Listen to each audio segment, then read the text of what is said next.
গাজা উপত্যকার মতো করেই লেবাননের দক্ষিণাঞ্চলে ইয়েলো লাইন নামে নতুন একটি সীমারেখা তৈরি করেছে ইসরায়েলি সামরিক বাহিনী। দেশটিতে এই ধরনের বিভাজন রেখা প্রথমবারের মতো দেখা গেল।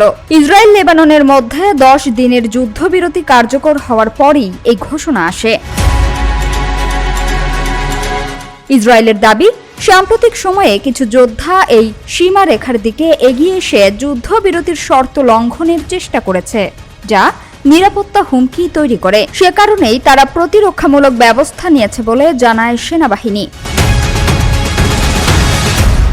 এর আগে গাজায় এ ধরনের ইয়েলো লাইন তৈরি করে অঞ্চলটিকে কার্যত 2 ভাগে ভাগ করেছিল ইসরায়েল। সেখানে একটি অংশ তাদের নিয়ন্ত্রণে থাকে, আর অন্য অংশে সীমিত চলাচলের সুযোগ দেওয়া হয়। তবে বাস্তবে সীমারেখার আশেপাশে কঠোর নজরদারি ও হামলার ঘটনাও ঘটে।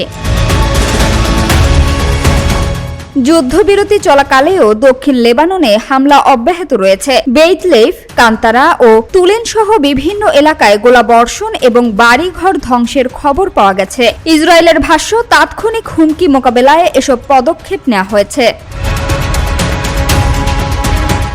অন্যদিকে হিজবুল্লাহর প্রধান নাঈম কাশেম বলেছেন, যুদ্ধবিরতি টিকিয়ে রাখতে হলে উভয় পক্ষকেই তা মেনে চলতে হবে। তিনি সতর্ক করে জানান, কোনো লঙ্ঘন হলে জবাব দিতে তাদের যোদ্ধারা প্রস্তুত রয়েছে এবং একই সঙ্গে ইসরায়েলি সেনা প্রত্যাহারের দাবিও পুনর্ব্যক্ত করেন।